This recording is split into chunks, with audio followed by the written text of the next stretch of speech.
I don't think there's any outcome other than favorable for Bitcoin. And I think that what I say over and over again is Bitcoin is the ethical safe haven for any public figure, and it is the technical safe haven for any technical company, and it is the financial safe haven for any investors. So if you have anxiety, I think that people that are thinking about this are going to realize that Bitcoin is the risk-off crypto asset network.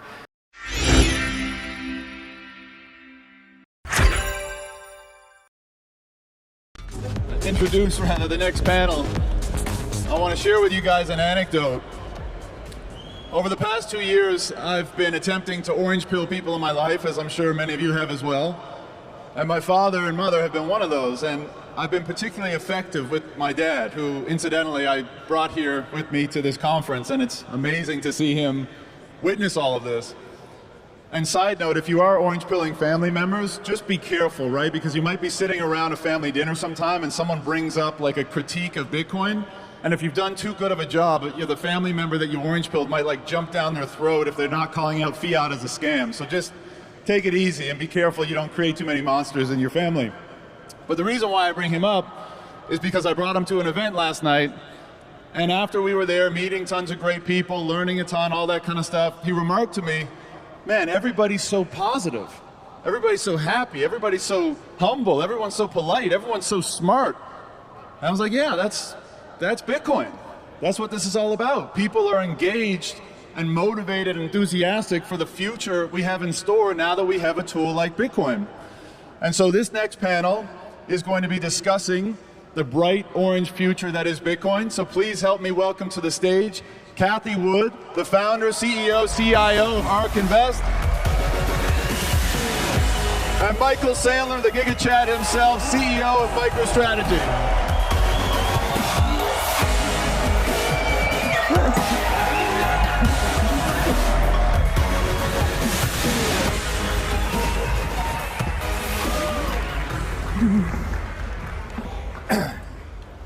Well, Cathie, I just wanted to dispel one question I've been getting all morning as I walk around the show. People are asking me whether or not I'm still bullish on Bitcoin. And I would like to, just clarify that I am more bullish than ever on Bitcoin.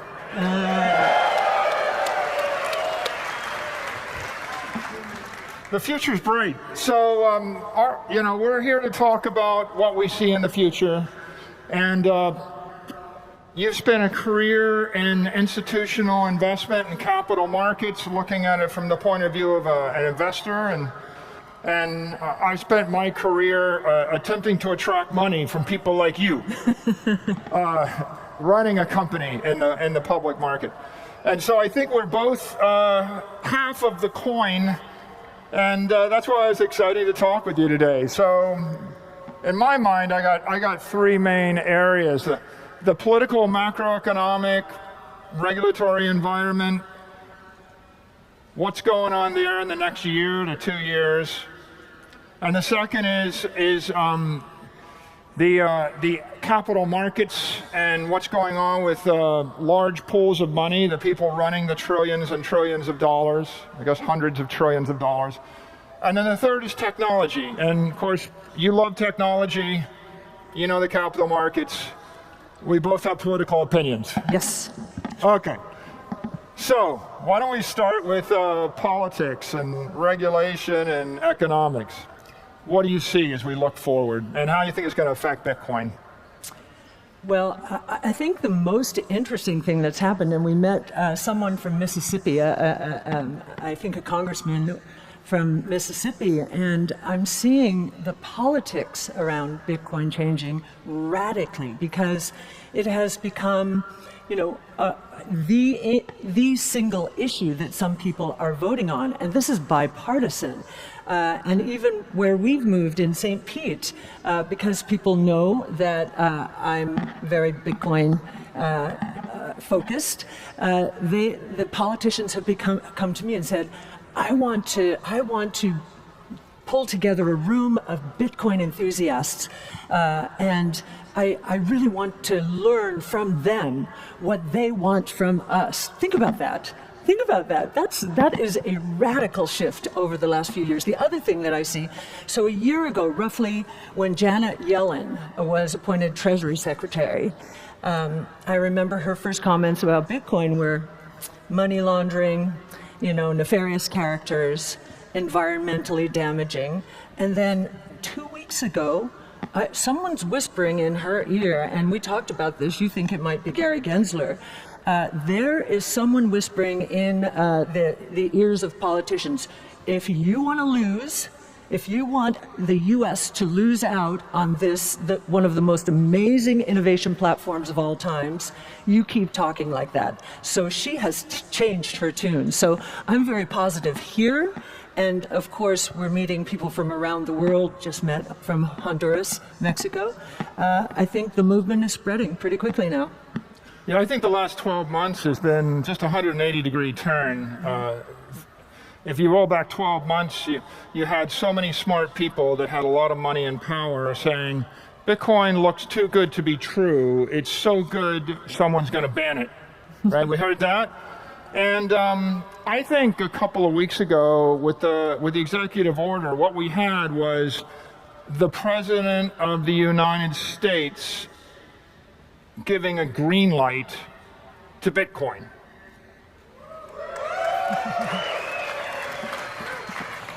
You have a one-page memo and it says, whereas 40 million Americans, rely upon this and this is part of their future, I hereby direct every government agency to get educated on Bitcoin and figure out how you incorporate it into the government.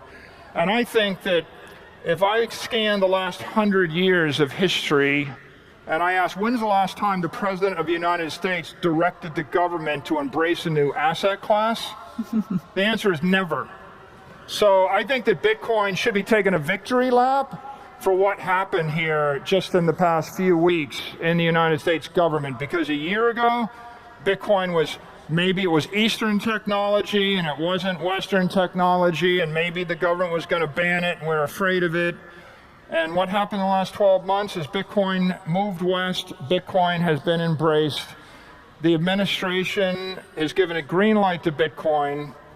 And, Congress and the Senate are enthusiastically figuring out Bitcoin, and now there's a little jockeying, I think, about who can be the most pro-Bitcoin politician. Yes, bipartisan. This is a bipartisan issue. It's bringing our country together in many ways, which is, given what we've just been through, so shocking. The one thing that I will say we need to watch out for is, in China a few years ago, it was blockchain technology, all the way, we're going to lead the way. And then, of course, they banned everything in favor of their own CBDC, of course, the digital yuan. I don't hear talk about that here, and I haven't heard much talk about, hey, this is going to displace the dollar as the reserve currency of the world. That's very good that we're not hearing that kind of rhetoric, but I am sure as the elections evolve, someone will raise it as an issue. Nonetheless, I think the momentum is clearly behind Bitcoin now. I mean, the momentum is clearly behind Bitcoin. Yeah. A lot of people have anxiety about regulation, and they ask me, aren't you afraid? And I do not have anxiety about regulation. When I look at this, I say, yeah, there's a lot of stuff to be worked through. FASB's working through some accounting issues, FDIC's working through some banking issues, SEC's working through some security issues, the administration's working through all their issues. But regardless of how fast that happens and how sharp that occurs, I don't think there's any outcome other than favorable for Bitcoin. And I think that what I say over and over again is Bitcoin is the ethical safe haven for any public figure, and it is the technical safe haven for any technical company, and it is the financial safe haven for any investors. So if you have anxiety, I think that people that are thinking about this are going to realize that Bitcoin is the risk-off crypto asset network. And all of this regulation is going to create volatility, but ultimately, the single number one most important issue is you walk into a room with people that have collectively 10 or 20 trillion dollars, and you tell the story, and they say, well, you know, Bitcoin sounds better than gold, and Bitcoin sounds better than owning a big tech stock, and Bitcoin sounds like the solution to all the world's problems, and it's just so good that someone is going to take it away from me because it's too good. And what you need is this one-page memo from the White House saying, no, we're not taking it away from you. Well, and then at that point, people can start to put billions of dollars into this asset. Sure, and I think we have someone at the SEC who is behind Bitcoin. At MIT, certainly that was the case.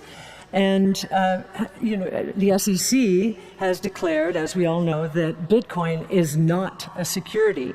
Now, Gary Gensler is talking pretty aggressively about everything else out there being a security. So I think this has elevated Bitcoin from a risk point of view, not to a lower risk. I shouldn't say elevated. It's actually lowered the risk that it's so clear Bitcoin is not a security, and everything else, at least in Chairman Gensler's eyes, is. So the regulatory future is bright. Let's talk about economics. Look, I think economically, everything that we're seeing in the last 12 months, inflation, war in Ukraine, Russian sanctions, the Canadian trucker crisis, CPI, unexpected PPI, and anxiety about how to manage a portfolio. All of these things have been bullish for Bitcoin, and anybody that thinks about it would realize that although they're unfortunate and unpleasant for the world, they have underscored to every mainstream objective observer the use case for a global non-sovereign store of value crypto asset like Bitcoin in a way that none of Michael Saylor's talking ever would. Yes. Michael and I had a very spirited discussion yesterday afternoon about inflation as an issue, or is it ultimately going to go away? And we don't agree on everything, but one thing that I know and that we agree on is that if inflation is an issue, clearly Bitcoin is a great hedge against inflation. When we look at the deflationary impact of the various technologies around which we have centered our research, we think longer-term deflation and creative destruction associated with disruptive innovation, that's the bigger risk. And when you think about Bitcoin in those terms, you're thinking about a hedge against counterparty risk. So if we're going to have this debt deflationary bust that some still worry about out there, you've got Bitcoin as a hedge against that. So, it's, as an investor, whenever I hear win-win, I usually don't believe it. But as it is very interesting to watch the equity markets or the investors in equity markets treating Bitcoin and other crypto assets like they are treating the rest of tech, which is not very well of late. And to see the holding behavior in the Bitcoin community, I think is it 70% of the Bitcoin outstanding, so roughly 13.5 million units of the 19 are in long-term holding hands, so more than 6 months. So the community gets it, and my fellow investors will get it with time, but in the meantime, it's going to be a very nice ride. So that's a good segue to technology, because I think you're very enthusiastic about technology. I'm very enthusiastic about technology. And I think that technology is going to drive the adoption of Bitcoin more aggressively in the coming 36 months, even than it has in the last 36 months. I guess I'd like to take a moment to give a shout out to Cash App and to Kraken, because I think both of those companies have done an enormous service for the Bitcoin community by integrating Lightning into their platforms, and I think they've thrown down the gauntlet.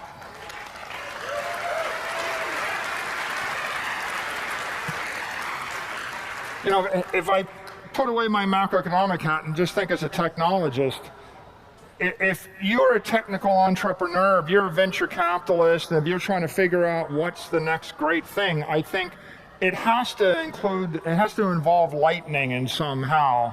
And if I look at the industry, I think every crypto exchange, if they're going to remain viable and competitive, they need to build Lightning into their exchange. And so I hope the people that run exchanges that don't have Lightning are listening to my presentation. I think that the lesson that's being shown to all of us is, if you want to be successful, then you adopt the Bitcoin standard. And the Bitcoin standard is you buy Bitcoin, you hold Bitcoin, you support the Bitcoin protocol, and then you support the layer 2 open source permissionless Lightning protocol, so that your company can trade and transact with all of the other hundreds, soon to be thousands, soon to be hundreds of thousands of companies in this entire asset economy at the speed of light, friction-free.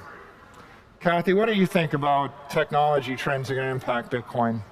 Well, I agree with you on the Lightning Network. I was fascinated. We were studying the announcement this morning, and there's so much friction. There has been so much friction involved in the process that taking away some of that friction, whether it's direct deposit, you can put 2% of your paycheck into Bitcoin, or the idea that I don't need to know whether I'm on the Lightning Network or on the base layer.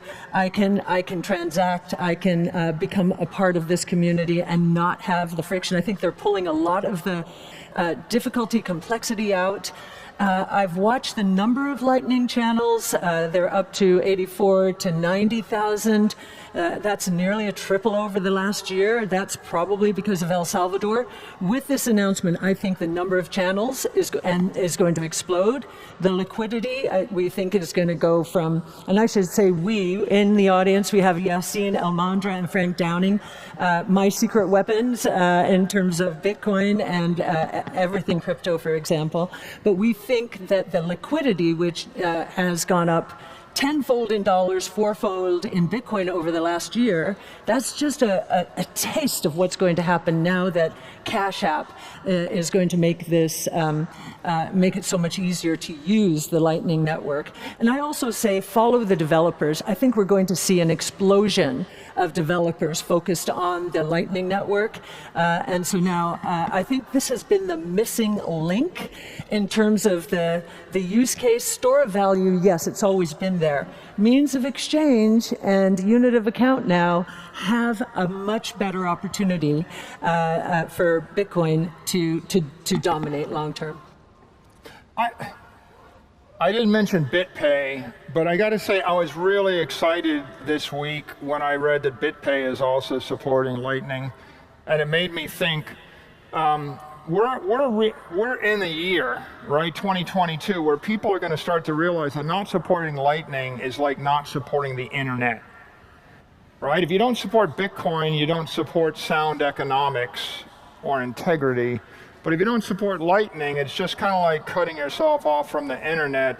And it's so much so that you start to think that I don't want to do business with a company that doesn't get on board with Lightning. Like, I got to find another vendor. And I'll tell you another exciting thing about Lightning. I'm really excited about the speed and the transaction velocity. I'm excited about the interoperability everywhere in the world. I'm also excited about what Lightning Labs announced this week with their Taro protocol, because if we can move USD stable coins at the speed of light over the Lightning Network, then I think the killer application in the world is going to be when 6 billion people, maybe 8 billion people, when your 3-year-old's got it, when 8 billion people run around with a mobile phone, with an Android or iOS app, and they've got a Lightning wallet, and that wallet has got some BTC in it as a store of value, and it's got some USD or Euro or CNY or whatever as a medium of exchange. And then you're going to see tens of trillions and then hundreds of trillions of dollars all moving on Lightning rails secured by the Bitcoin network. And then people are going to wake up and realize, holy crap, this stuff really is going to change the world. You know, I often, when we're trying to impress upon investors how important this movement is, what I usually say is, okay, listen to this and listen to every word, because every word is important. Bitcoin is the first global. That's really important, as Michael said. Private. Now it's open source, but there's no government involvement. So private. So first global, private, digital, rules-based monetary system in the history of the world. It is a very big idea. Yeah.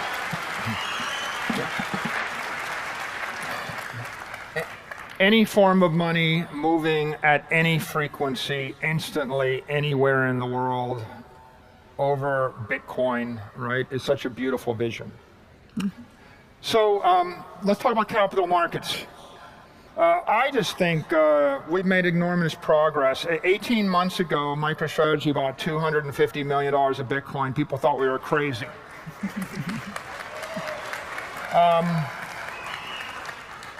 You know, and everybody said, well, you bought it, you're not gonna buy any more, and when are you gonna sell it? You know, and then it promptly traded down, and we were down $50 million, and people were dancing on my grave, gleefully speculating about when the board of directors were going to fire me. And then we finished a Dutch auction, and we bought 175 million more, and I thought, well, I got it 20% cheaper, why wouldn't I? And then people thought, well, you're going to stop. And then we didn't stop. And then Square, now Block, bought Bitcoin. And then Tesla bought Bitcoin. And we bought more Bitcoin. We're up to 6 billion Bitcoin. By the way, if you want to turn 250 million into 6 billion, buy Bitcoin. Don't buy gold. If I bought gold, I would have had $250 million worth of gold instead of $6 billion worth of Bitcoin. So when I say it's a lever and it's a ladder, I mean, yes, it's a ladder. So now at the end of, right about now, we got 24 publicly traded miners. We got another dozen public companies. We've got $100 billion worth of assets flowing in this economy. Investment banks are doing deals, they're doing ATMs, they're doing convertible debt, we've done junk bonds, we've done all sorts of things. And I feel like the capital market's coming alive. From my perspective, Cathie, 24 months ago I went to Merrill Lynch and I said I want to buy Bitcoin. They laughed at me and said, not only will I not sell it to you, we're not allowed to talk about it or we get fired. Like, okay, well, then I wired like $175 million out of that bank and I went somewhere else.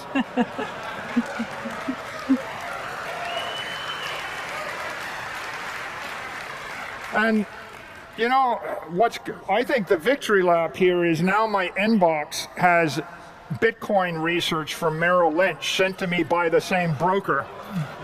Like, we're covering it now. This is what we think. So every bulge bracket firm is starting to cover it. They're all grudging that they're going to start to trade it. It's coming. And you've got all these publicly traded companies that are leading the way. I'm interested in your perspective as an investor. How do you see the capital markets and their attitude toward Bitcoin today versus a year or 2 years ago? Well, it's improved, but it's a long way from, being fully accepted, embraced, and so forth. What we're seeing with Bitcoin and traditional institutional investors is the same thing ARK is seeing about all of our strategies, associated with all of our strategies. They're very volatile. That's scary for institutional investors. There's no index. They're not in my index. So, this would be very risky to get involved. This is a new asset class, and we don't even know what the regulations are. So we're seeing a lot of pushback still that way. But as many of you may know, in our Big Ideas 2022, which is at ark-invest.com, we have a price target in 2030 for Bitcoin of more than $1 million per Bitcoin.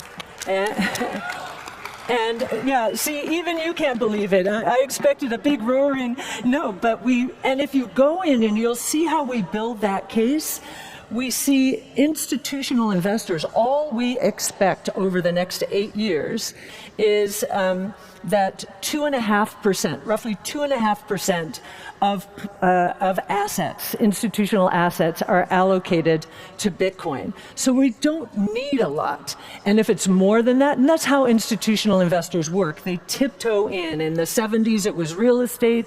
In the 80s, it was emerging markets, 80s and 90s. And now I think it's going to be crypto, starting with Bitcoin. And that's very important, starting with Bitcoin, because they understand what it is and what it's not. It's not a securities. Nice. So we got to wrap it up here. But I leave you with two thoughts. One, whenever I meet with very powerful people, politicians, senators, Congress persons, governors, or whenever I meet with billionaires or CEOs, what they say to me is, my daughter or my son said you're a rock star and I have to meet you. Okay? And they're like, I had a guy come to my house. I met his son, and the next day the son brought his father, and his father could buy the entire city of Miami. And he said, well, I don't know what's going on, but I know Bitcoin is really important, and my son says I got to sit down and listen. And so I orange pilled him for 2 hours. And I'm not going to say who, because it's such a common story, but my point here is, every one of you knows someone. Go tell a CEO, go tell your father, go tell your mother, go tell somebody that Bitcoin's going to change the world and they should figure out more about it, because the number one thing you can do is educate the world on Bitcoin and let people know they need to figure out Bitcoin. And every one of you does make a difference, because I would never get those meetings if it wasn't like someone that went and said, you got to pay attention. And my last point to you, you do not sell your Bitcoin. Thank you. Thank you. Do not sell your Bitcoin. You just heard it from the Giga Chad CEO, Michael Saylor of MicroStrategy. Welcome back to the Marathon Desk here, hosted by Bitcoin Magazine live at the Bitcoin Conference. I'm Natalie Brunell. I'm joined by an amazing panel here on the Anchor Desk. I've traded mainstream news for Bitcoin news, right? We've got Dave Portnoy from Barstool Sports, Ben Askren, also known as Funky Boy, right? Former UFC fighter, and Alex McShane of Bitcoin Magazine. What an amazing conversation. A lot of talk about Lightning Network, Bitcoin as a powerful savings technology. Dave, I'll start with you, because you know what they also talked about? How 15 million coins are in strong hands, diamond hands, and you say you're diamond hands. So what are your thoughts? Yeah, I'm never getting rid of mine. I've already sold them. Like I said once before, I bought it at 11,000. And then the Winklevosses, I guess you guys say orange pill, tried to orange pill me, and they did the reverse. They got me to sell it. now I'm holding on forever. I'll probably die with them just to prove a point. I thought it was Marty Bent that orange pilled you. Marty Bent tried to, and he made no sense as well. And things were very, very complicated at the time. Like, I needed like a 3,000 digit code. He gave me a little thing that looked like a keychain. He's like, it's great, but if you lose it, you lose everything. So he did not orange pill me. He actually scared me away. He got me to buy it, and I still do own it. I just don't know where it is. This is a great point. Bringing it back to Saylor talking about people giving other people their introduction. It takes a couple touch points to get it, because it's complicated stuff. not simple starting out in the Bitcoin, but worthwhile if you learn how to buy and hold, right? When did it change Absolutely. from needing like that key so you could just buy and sell like a normal human? You can always do that. Obviously, it's way like when I started in 2017, it's easier now, but holding it on an exchange or something is still kind of risky, obviously. So what they were... Is it? I mean, I guess has there been a major centralized exchange hack? Not for a long time. Like 2016, 2017, it was all the time. I think the risk Recently, is not, almost none. it's, not your keys, not your coins. So one of the things they're talking about is this. Of that at all. Yeah. So the this idea is if ease you don't of have it use. at your house, then someone can take it from you. If it's on exchange, they shut down your access. You can't access it from the exchange, right? If you have it on your Trezor or Ledger at home, Yeah, but if you lose that, no one can take. You got your seed words, right? You gotta gotta Please back tell it me up. you don't have your seed words on your phone. Have do you not been educated on cold versus hot storage yet? Do you have your seed words on your phone? Dave? no. But my current, I don't want to talk about my Bitcoins now because I was hearing the Bitcoins. They're not in my house. You guys are laughing. I'm not laughing. Like mine Yeah. are just in exchange. Okay, so Right. most people think like you don't want them there because it could be hacked or they could shut down your access. Whereas, okay, so mine, I have a multi-sig, not at my house, but I know where they are. No one can ever take those from me, right? They're mine. If I want to take them to Argentina, they're mine. Wherever I want to take them, they're mine. If I lose those things, I can just remember my seed words and I can re-access my wallets. Gut reactions. How'd you feel about Michael Saylor today? It was good. I don't want to say it was normal Michael Saylor, but there was like, I don't feel as though there's any, and I've listened to a lot of Michael Saylor, so I don't feel like there's any revolutionary points being made. Yeah, I feel like we got a little tamer, a little more reserved, public-facing Yeah. Saylor today. Not what we're used to Yeah. in the podcast, but Yeah, I mean, one of my favorite quotes from today was, if you don't support Bitcoin, you don't support sound economics. If you don't That's support true. Lightning, you don't support the internet. Because really, that's what this is all about. This is a technology network.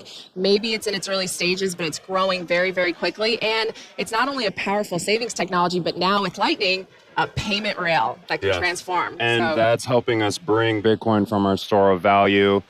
Last year, we probably saw more of the medium of exchange, Yep. trade of money in El Yeah. Salvador. And now we're looking at unit of account expanding on the Lightning Network. I really liked, he had two quotes. It's an ethical safe haven for any politician. We're going to see more and more politicians adopting Bitcoin just because of the single issue voters that are going to flock to their support. Yeah, I really like that Cathie Wood also pointed out that if the U.S. wants to lose, it'll be against Bitcoin. So hopefully we're not going to see that. Dave, have you been bullish on, sort of U.S. lawmakers adopting Bitcoin? You live in two cities where the mayors are for Bitcoin. Yeah, and it certainly galvanizes a younger audience, Yeah. right? So for the mayor, Suarez has been great in Miami, and I think they realize it is a way to get a passionate base behind you. Not gonna lie, I mean, I'm in the social media business, popular, like Bitcoin, and that community is a good community to have behind you. Anybody who's trying to get influence and support their cause. Yeah, Ben, what are... I was going to say, if you do adopt that community, as Dave learned, don't sell. Sometimes they can be dicks. I know. It can be, yeah. Yeah, well, earlier Dave and I were talking about that. He thinks there are traders. I think there are a ton of hodlers in Bitcoin. I am a big hodler, but you still think there are I people think there's trading both. on them. I think there's both. Yeah. And I All right. think there's people who maybe say they hold all the time and maybe don't. Who knows? All right. I Well, just hold. you are watching the Marathon Desk hosted by Bitcoin Magazine. By the way, make sure you're subscribed to this page, like this video so other people see it. We are live at the Bitcoin conference having discussions right in between the amazing panels with huge speakers. The next one is a keynote from Fode Diop. You don't want to miss it. And then come right back here and we're going to be chatting about what was discussed all here at the Bitcoin conference. And don't forget rule number 1, educate someone on Bitcoin. Rule number 2, you do not sell your Bitcoin. Do not Michael sell your Saylor. Bitcoin.